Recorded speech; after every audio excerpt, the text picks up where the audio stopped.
welcome to the channel, ladies and gentlemen. Here we are, finally talking about John Wick Chapter 4, which is still in theaters. And yeah, man, we're going to continue this journey into the Wick franchise. And Kill, Coriander, this is going to be a fun conversation because there's a lot to unpack about John Wick Chapter 4. It's a lot of stuff, man. Now, the interesting thing about John Wick 4, just to throw this out here, as always, Chad Stahelski is directing it. And the thing that gets me is that each of these movies have made more money than the last, and the Rotten Tomatoes score gets higher and higher. The Rotten Tomatoes score for John Wick 4 is 94%. What was the score for the first one? The Rotten Tomatoes? One, I believe the first one was 88. Wow. And then 2 and 3 were 89, I believe.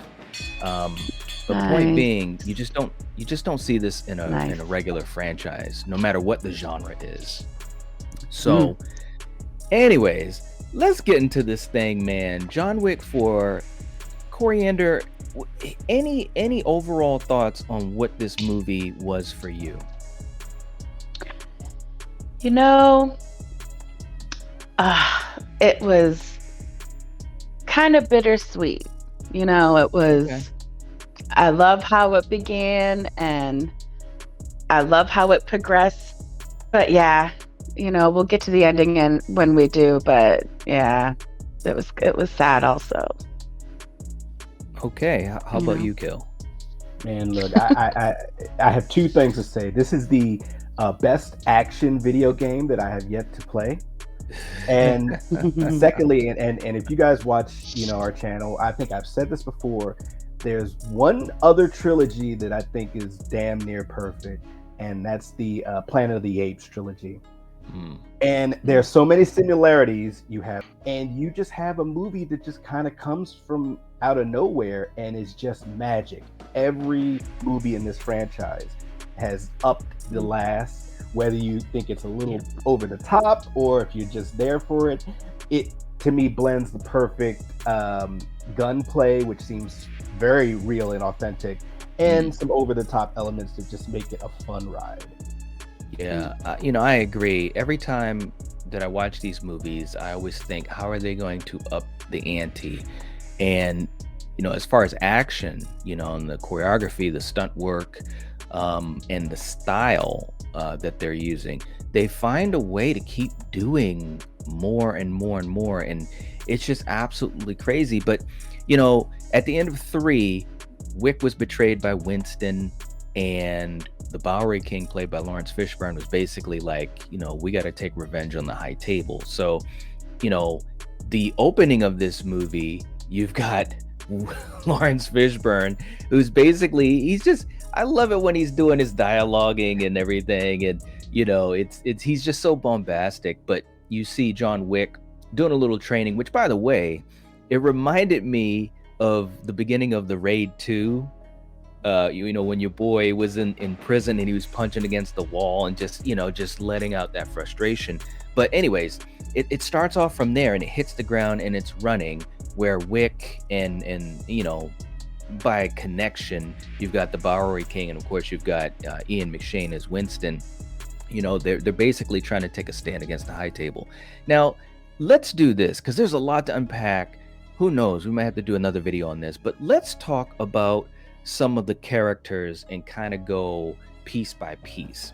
Now, in the beginning of the movie, very much like John Wick 3, we have a representative of the high table, and it's your boy Clancy Brown.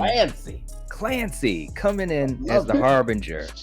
And it was a really cool scene because he's basically saying to the Continental and Sharon, always being at the front desk, basically saying, you guys are, it's over. It is literally over for you guys. Kill, I'll start with you. First of all, what did you think of that, but also Clancy Brown in this role and what he did in this movie? Look, if this movie and the last movie haven't proved, when you see someone that's not actually an assassin come to Right. Sharon's front desk and pushes a medallion across the table, it's Right. never a good thing. Never. Like, it's gonna turn out bad. People are Never. gonna die. The, Yes. the ladies with the tattoos and the ponytails are gonna start stamping paperwork. It's never a good thing. Right. And Right. Clancy Brown, whether you know him by name, you know his work. I mean, You know his ever since, voice. like, yeah, you definitely know his voice. Highlander. I mean, the list goes on. Yes. And he is such a great actor and voice actor. Shouts out to the animes that he's been in. And he's such a presence, although he doesn't say a lot. You know that this Right. guy represents the high table. You know that this is not a good thing. Mhm. And the subtleness between Sharon, his his kind of body language when he Yeah. sees the medallion come across the table, it's like, oh God, not again. Like, what is Yep. this? So Yeah, yeah, man. it's a very tense scene with not a lot of dialogue. Right. It was very intense, and that's just Clancy, very intense, but not like over emphasizing anything. He just has that bottled up Presence. intensity. Coriander, basically at this point, I just want to talk about some of these characters, but Clancy was kind of like the messenger for the big villain of the movie, played by, and I know you absolutely love this actor, Bill Skarsgård, who was playing the Marquee, who Mhm. Pennywise. Yeah. himself. Basically, he was kind of unleashed. He was like the high table's dog to clean up everything, clean up this WICK business, to clean up the Continental business and everything. Mhm. What did you think of Bill Skarsgård in this role in the movie? Oh man, I thought he did great. I mean, he brought a presence of, it was his way or no way, and he was gonna have it that way no matter what. And Right. yeah, he was crooked also. They all are crooked, Mhm. No one can ever go and do, play a straight lace character. Well, you can, but I'm just saying in these movies. And Right. I mean, he just did some shady shit, against He John, where was. it's like, Yeah. dude, he just should have, played like, I don't want to jump too far ahead, but in the scene where he has to meet at the end, and he was just sent all those people coming after him down the stairs, and he's almost there, and then he gets thrown down the stairs by someone else. It's just, yeah, he was powerful and he was damn shady, and He I was. He loved it. was. I thought he did so good in this role. Yeah. Yeah. And he was so uppity, right? He was just so Oh yeah. snooty and uppity, and he was fantastic. Oh For yeah. me, I think there was a lot of great characters in this movie, but we have to talk about one of my favorite action stars, who he just doesn't. Well, this will help, but he has not gotten the respect that he has earned for decades, prominently in the East, but decades being in fantastic action movies, most notably martial arts action movies. And that's my main man, Donnie Yen, playing Kane. This guy killed it in this movie. And for people that don't know Yeah. Kill, you know where I'm going. The Ip Man movies. He was in Star Wars Rogue One in a really great standout role. So some people, they might recognize him or starting to recognize him. His scenes, and we're kind of talking still in the beginning in the Tokyo setting, because he's a friend. He's an old friend of John Wick's, who was basically blackmailed by the high table and the Marquee to kill Wick. Okay. Yep. And he doesn't want to do it, but they've got leverage on him that includes his daughter's life. So long story short, the opening scenes with Kane were so cool, just what he was doing martial arts wise. Donnie Yen is fantastic. He's blind, Mm. So that was an interesting thing. Of course, for people that have seen Rogue One, you know how that went too, because he was blind in Rogue One. But anyways, it was cool how they were showing how he fights, which is totally different than anyone we've seen in any of these films. And that's saying a lot because we've seen a lot of fighting. I love the scene where you've got the goons coming after him in the kitchen of the Tokyo Continental, and he's using these little doorbell motion detectors Yeah. to kind of So tell him where smart. people are so he could Yep. shoot them. Fantastic stuff, man. I mean, we literally could talk about Donnie Yen alone, but I don't want to do that. But Kill, let's move on to another character. We're still in Tokyo. You know who I'm going to talk about, Kill. You know our boy Hiroyuki Sanada. Yeah, My boy Hiro. I mean, tell me what you thought about him, Kill. Hero is magic in whatever he is in. I'm sorry. Yes. Like, Yes. it could be the smallest role in oh goodness, what was that? It was a sci-fi movie where they were going into the sun. Life. No, Oh, no, not Life. It was oh god, it doesn't matter. Yeah. He had a very small bit role in that, and it doesn't matter because he always brings presence. And like in Life, he's part of an ensemble cast, Ryan Reynolds, you name it, but he stands out no matter what he's in. Shouts out to Westworld. The season he was in was dope. Yes. But what I loved is we're getting away from just being in New York. We're getting away from just being in America. We're in his continental, and we're in Japan, and the vibe is the same yet very different. And what I love about him is he just has such a presence. He knows the flow of his operation. He has his guys in sort of like the kitchen. They're all eating ramen, they're chilling, and he just gives the word, and they're like, all right, time to put this down and grab your katana, let's go to work, boys. So that's his security force in comparison to Winston in New York, his a security force. And then also with his character, you have his daughter, Akira. Yes. And I did some research. I believe that she is a pop singer. Yes. From what I researched. I'm not sure if this is her first, acting role, but she was great. Yes. You totally felt the love between her and her father, and she is a badass in her own right. And it was just great to see, those scenes in Japan. And the whole time I'm watching this, I'm like, man, we're just starting this movie. This is crazy. Right? This is absolutely bonkers. And it's beautiful too. Like, yes. Yeah. I don't know if and that's saying a lot for these movies, but some of these scenes, and I'll have some more that I'm going to put up, but some of these scenes were just so beautiful. Like some of the most beautiful scenes in this franchise, let alone other movies too. It was just the way it was shot and the lighting, and oh man, just some really, really cool stuff, man. But yeah, Tokyo was great. And then of course for WICK, he had killed the elder in the beginning in the desert. We didn't talk about that. He had gone to the elder. He wanted his ring back. Spoilers. What was that? Spoilers. Yeah. Well, this is all spoilers. Yeah. Yes. Just put the warning out. Yeah. So, but this was in the beginning of the movie, and by the way, it was a new elder, so they definitely go back and forth and stuff too. But anyways, but the thing of it is that the Marquis is on a mission. He destroys the Continental.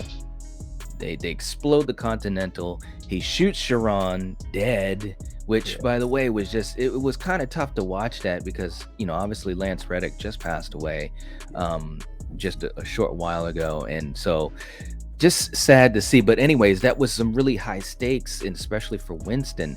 But for WICK, there's almost nowhere else to turn to. He went to Tokyo because he had that friendship there, but of course Kane's after him. So long story short, and Coriander, I'll pass it to you, he's on the run, and Winston comes up with the idea to go back to your family and to kind of use an old method to challenge the Marquis in a duel to win back your ability to not be excommunicado and not be on the hit list and so forth. And there's tons of stuff that's happening all at the same time.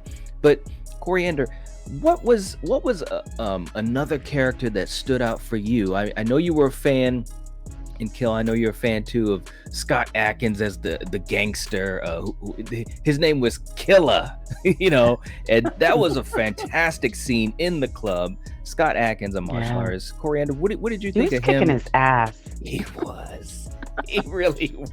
For a big dude, yes. he had stamina. So good for him. Oh my god. It was a great scene. Yeah, I mean, he brought some laughter to this scene. I mean, I wouldn't want to mess with any of these people because they're all vicious people that just don't give a shit, and it was great, and yeah. I like how they played, was it poker? Hand of poker, and yeah, it was a great scene. And it really was, man. Yeah. Seeing Scott Adkins in a John Wick movie, Donnie Yen, Hiroyuki Sanada, I'm like, these are, you know what I'm saying? Like, these are legends in the genre in their own right. And but again, I was so happy to see Scott Adkins get a moment, and it was so much better than I thought. I thought it was going to be a very small role, like with not much to it. But he literally led that sequence, that scene in the dialogue. He's the guy, basically the kingpin type of thing. And when he was fighting, he put a few kicks out there. You knew he could fight. I'm like, okay, good. I'm glad they let Scott do a little bit. It reminded me of like Sammo Hung back in the day, big Sammo Hung, who could do all these kicks and stuff. But yet he was like 250 pounds, and he was just so amazing physically. Wow. But anyways, that was a great scene. Fantastic stuff. Kill, as we talk about some of the other things in the movie, and we're kind of all over the place, but were there any other action set pieces that really stood out to you? Because there were tons of them, and also homages to other movies, and we'll get into that too. For me, I mean, honestly, for me, the bad guys are always the most interesting. And when you have a bad guy like Donnie Yen in here, he's forced to be a bad guy because they are threatening to kill his daughter. I mean, it is what it is. And essentially, he's a bad guy, but sort of like Mark DeCassis in the last movie, he does have a personality. He's just not a cold-blooded, I'm going to kill you, John Wick. It's like, hey, John, how's it going? So for me, the scene that really stands out is essentially the first fight sequence between those two.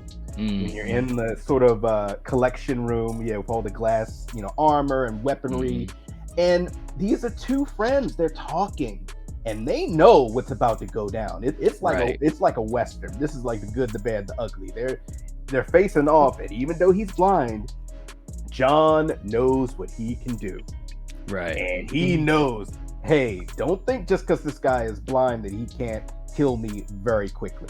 And the scene where essentially John is out of ammo and he's on the ground, and essentially Donnie is kind of scanning the room. He's kind of scanning the floor looking for him because he knows that John is smart, and he knows John is still there, and he knows he's not dead. He's not dead yet. Right. So it's kind of one of these sequences you might see in like a horror movie or a slasher, like, oh, Jason is like right outside in this barn and I'm stuck in this closet. So it's like, not only is this a great sequence, the acting is great, the action is also great. It's also tense as hell because you're like, oh crap, don't put your hand there on the glass, because as soon as you do, he's gonna be like, oh, there you are. Right. It was just a magical scene, and it was long. If you're like, oh, this is too much action, but if you're like me, or I would say us, the length, I didn't even notice like of each of these action sequences, because the action sequences in this movie are long. They are, man. I wouldn't have but it incredible. Exactly. Yeah. I mean, seeing Keanu using the nunchucks, I mean, oh man, that was like, wow, he can absolutely do everything. It was incredible. Yeah, man, he had friggin' nunchucks, man. It's just absolutely crazy. And also, and I don't know if you caught it. I don't know if we talked about this kill, but in that scene where Donnie Yen is fighting also the goons and stuff, there was this one moment, just a one little moment where he was disarming someone, and he did the Ip Man chain punch, and I jumped up. I was like, there it is. I was like, it was so cool. I mean, was it on purpose? I don't know. It kind of seemed like it because that's the only time he did it. And that was the Ip Man chain punch. And I was just like, oh my God. And, for all of us, Ip Man fans and martial arts fans, it was just great. But fantastic scene kill. I totally agree with you. Coriander, at the end, the third act, which is literally, it's like 55 minutes of action. When Wick is in Paris, I wanted to talk about like the car scene and also fighting in traffic and all of that. What did you think of that scene? I mean, were there any parts of that? And of course, you started to mention a little bit about the what was like 184 stairs, man. I mean, what did you think of all of those moments? Oh man, the car scene. I love whenever you can see John in his car doing his thing, because again, it's like incredible and it's so fun to watch. And I mean, yeah, he ends up out of his vehicle, like a whole bunch of them in this roundabout, where there's so much traffic, and it was just a crazy ass scene, man. And and then like you said with the stairs, he finally, gets there, and wow, you have like 80 men coming after you, and it's like, oh my God. He doesn't have a chance to catch his breath, literally. Right. I don't know how he did it, honestly. I don't know how he did it, but it was incredible. And it's just nuts. Yeah, I mean, I absolutely agree. It was nuts the way it was choreographed and the way it was shot, and just they were telling and a getting story with thrown down the stairs, like how many times? Oh my God, it was a bunch, and I forgot how many stairs were there, but it was like 100 and something, and that's a real location. Like that's the other thing too, is that they were shooting on set, on location. That's awesome. Really cool stuff. I saw a behind the scenes where when they were shooting the beginning of the movie, where they were in the desert when he was going after the elder and he was on horseback, and Keanu Reeves was thanking everyone. He was surrounded by like 30 people, people behind the camera and so forth, and he was thanking them and clapping his hands. It's such a guys, such a humble dude. Seemingly such a very kind-hearted person. I don't know him, but from anything I've ever seen or read about him, and so many other actors and film people talk about how kind he is.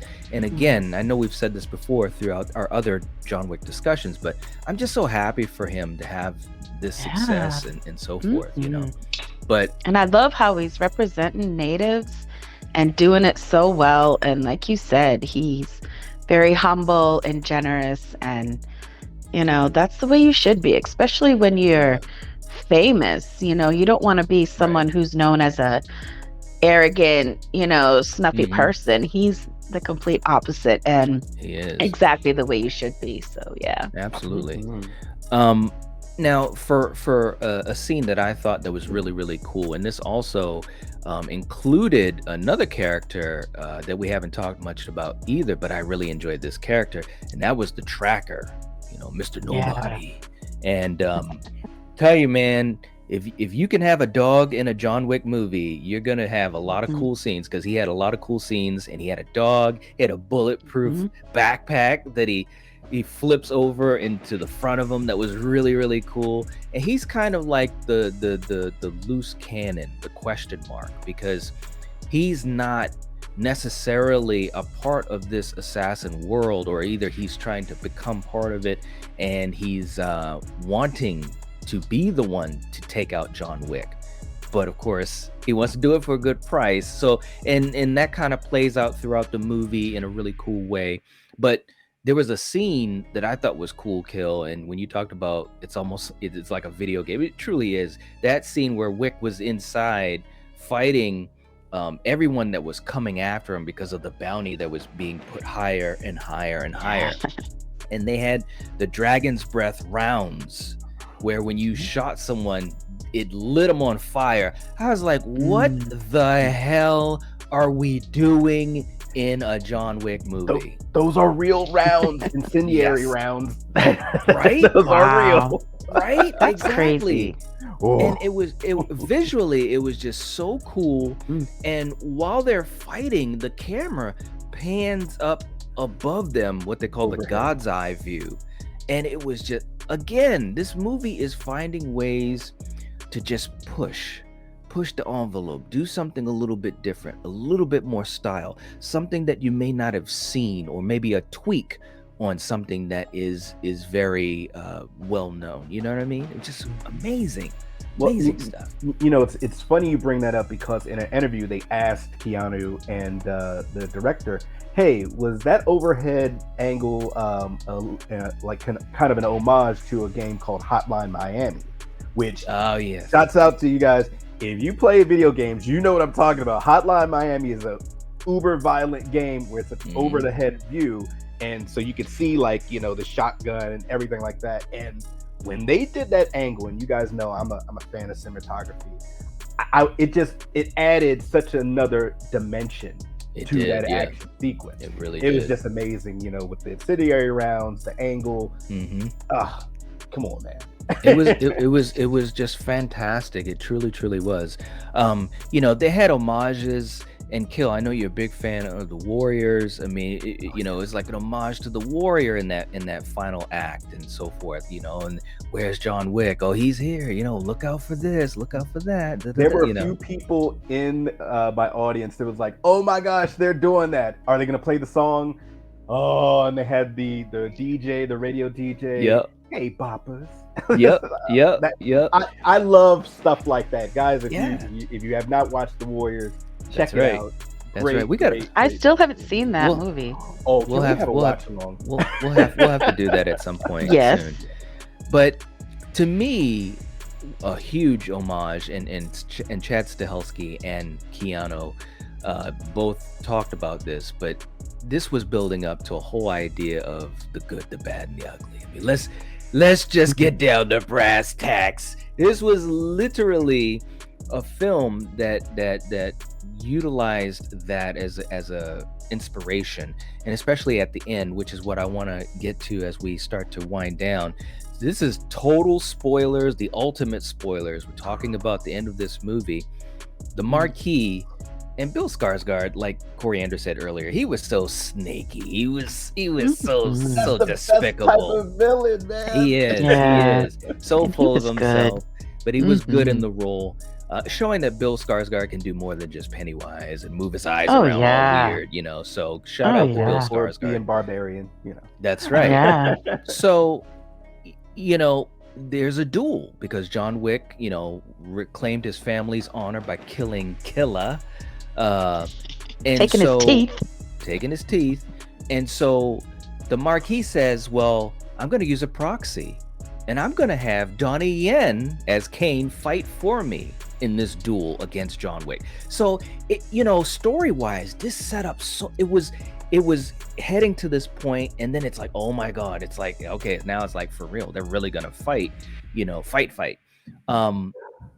Kill, what did you think of the finale before we get to the big spoiler, but as it was leading up to that, the setup of the duel and how things were going with it? Well, one thing we didn't really say, but when he was kind of, you know, in France, you know, going around in his car around the Arc de Triomphe, and then trying to get up the stairs, he's trying to get to this duel that starts at sunrise. If he is not there, he forfeits, dies, you know, and Winston dies. So, of course, the Marquis, being the slimy piece of crap he is, which is a great villain, he sends everybody, you know, who do you want me to send? Everyone! You know, that was like a Gary Oldman moment, right? Yes, see? You're all right.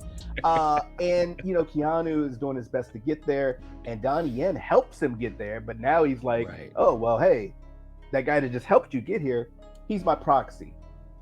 like what muskets at dawn, So essentially, the whole scene of, for one, the guys at the table just like that, and you see the Eiffel Tower in the background. You're in France. I mean, look at that. That looks damn near like a painting. Right? I mean, everyone there is dressed to the nines. It's so cool. And you said it earlier, Night. Cool. These movies are cool. They are sophisticated action, cool. And essentially, John is like, all right, I have to have this gun duel with my friend Donnie Yen, who's the proxy for the marquee. And I got to tell you, coming into this, I don't know what you guys were thinking. I didn't know what was going to happen. It was just so tense. And I mean, just the cinematography, once again, just amazing. Who does a gun duel in a modern action movie like this? Right? Exactly. Back to back. I mean, I'm talking like some Hamilton, Aaron Burr stuff, back to back. 20 paces. Yeah. But, and it works. It worked. It did. It really did. I mean, it was so stylized and cool. And again, shout out to them recognizing amazing films like The Good, the Bad, the Ugly. Coriander, let's just talk about what happens. They go through the paces. They both get shots, on each other. But then at the end, when they pull their guns for the last time, Kane shoots Wick. And Wick, crumples to the ground. What did you think about that, and what happened afterwards?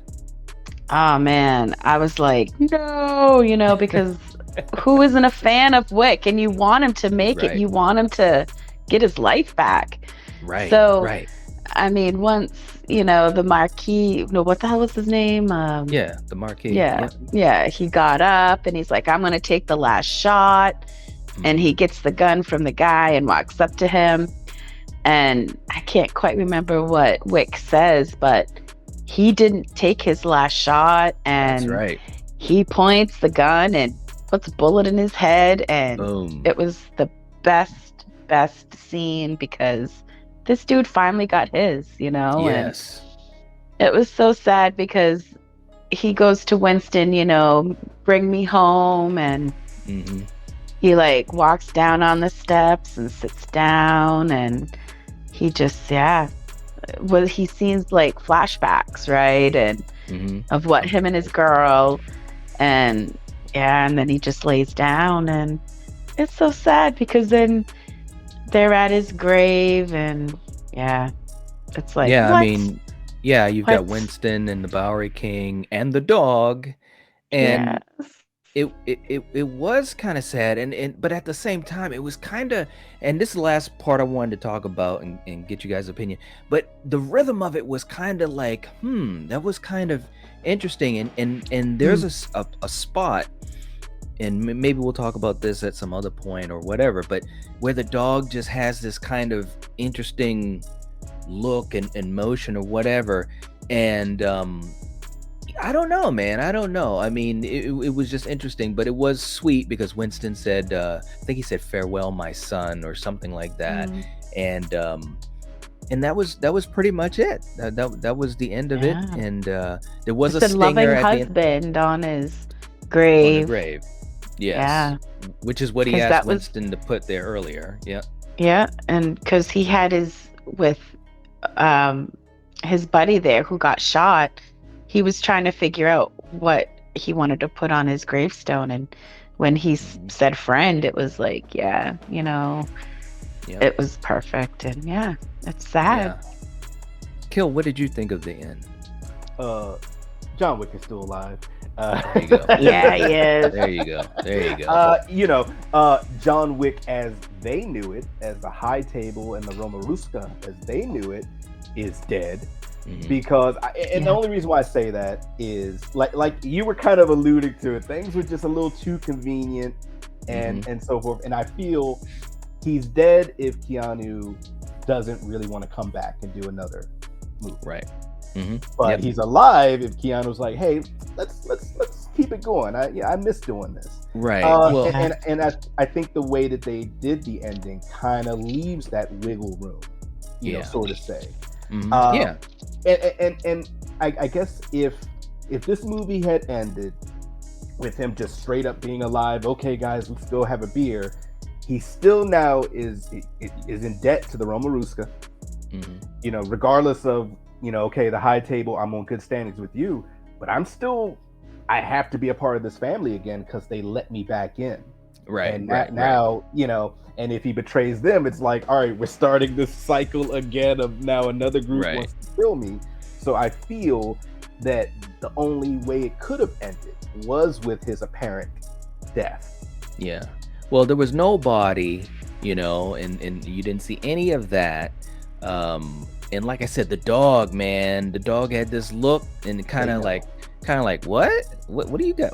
Daddy's in the car. Like, Right, you know what I mean? So, but here's the behind the scenes of that, and then we'll get ready to wrap this up. But and also the stinger at the very end of the movie, it was you know an interesting stinger because you've got Akira who wants revenge against Kane. Kane is free as well. ooh, Winston gets the hotel. John Wick is free. Kane is free of the high table, and Kane was going to see his daughter. She's a performance artist, a street artist or whatever, and you saw Akira coming towards Kane in the crowd with a dagger, seemingly to attack or to kill him, and then it cuts. That was kind of interesting. But back to Wick, John Wick 4 and 5 were announced in 2020 by Lionsgate, and you know obviously things with the pandemic happened, and so they just decided to do John Wick 4. Now Chad Stahelski and Keanu Reeves have said, we're taking a break from John Wick. We're going to take a little break, recharge our creative juices and so forth. But if Lionsgate wants to come back to the franchise, we're open to the idea of it. So in other words, you said it, Kill. He's dead as far as the Assassins Guild and everything is aware of, or the world in the movies, but trust me. So Wow. seriously, good for it's them. not over. And not only that, but we've got spin-offs in the works. We've got the Continental series that's going to be streaming, that's going to tell the story of a young Winston and the Continental and how he, you know, came into power and so forth.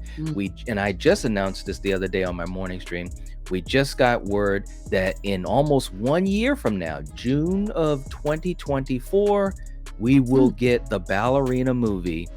And Nice. that is the ballerina that we saw in John Wick 3, and it is going to be starring Ana de Armas. Yes. And and Keanu Reeves has already filmed his stuff for the movie. So it's going to be really, really interesting. So John Wick is still going to be around. We'll see if they do a John Wick 5. Personally speaking, Yeah. you know, I'm open to it. I do think that this was a really cool way to end it, if they're going to end it, you know, because at some point there has to be an ending, and he quote unquote died to allow his friend to be free. You get what I'm saying? Like, in other words, he was quote unquote killed in a heroic way. He wasn't beaten, you know, which is kind of cool for his character, because look, he's beaten a whole bunch of motherfuckers through these 4 movies. So it's like, how do you want him to die? Especially you know, this one. Yeah, it's got to be a heroic way to die if he's gonna die. You know. You Yeah, know, if you think about it, with you saying that, they should end it. It's sad to say that, but right, it is a good way to end these movies, you know. Yeah. You know, one thing that I think a lot of action franchises, they need, you know, Bond. They need their lead. I think this franchise has created Wick, but also created such an interesting world of assassination. Yeah. I think let's have 3 movies with Donnie Yen, where he's doing his thing and also trying to not get killed by Hero's daughter. You know, let's follow, you know, the Continental. I truly think, because this world is so fleshed out and just to me so stylized and interesting, I would be fine looking at a movie in this world without Keanu in it, like the ballerina, even though he's going to have, you know, his scenes for it. But I just think the world that they've created is so interesting It with, is. the currency and the women, stamping the documents and all the continentals around the world Yeah. and the Hmm. high table marquees.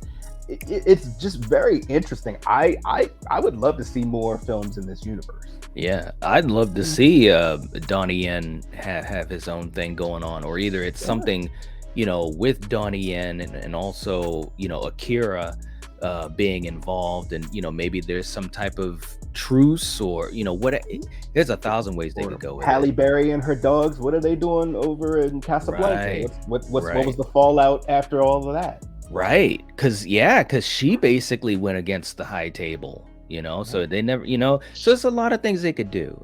Very interesting stuff. But yeah, Wick 4 was amazing. For anyone that's a fan of Wick, or Keanu Reeves or action films, this is a movie you have to see. And even though it was damn near 3 hours long, um, I didn't feel the weight of the time because it was just so Mm. good and so artistic and visually stunning. Like it was And it the was just, action. and the action. I Top mean, notch. Yeah. you got to set aside the time to watch it for sure, but it was so worth it. And I think they did Oh a yeah. fantastic job. If this is the last Wick film with Keanu Reeves in it, they put it all on the table. Prequels. What? Yeah, well, and I've He's said this getting each. old. That's what No, sucks, man. young Wick. Yeah. But I've said Yeah. this time and time again, I don't know how they could do more, and each time they prove me Mhm. wrong. But seriously, with this movie, they put it all out there, man. It's Yeah. absolutely crazy. But anyways, that's all we got for John Wick 4 for Mhm. now. I'm sure we're gonna have some more conversations because as we're talking, I'm thinking of some other side conversations that we could have. But for you guys watching, let us know what you think about John Wick 4. What are your favorite scenes? What are your favorite characters? What did you think about the story? What did you think about the action? What did you think about the ending? Is John Wick dead? Like, is he going to come back? Are you excited for the Continental series? Are you excited for Yes. Ballerina? Let us know Yes. all those things in the comment section. Let's have a discussion on it. Please give the video a like. It will help support the channel, and we'd really appreciate it. And if you have not subscribed to the Night Watch Zone, what are you doing? This is the time to do it. Do it, or else the Baba Yaga is going to come for you. So anyways, we will catch you guys later. If you're watching this, if you're listening to this, you are the Night Watch. Peace. Upchurch.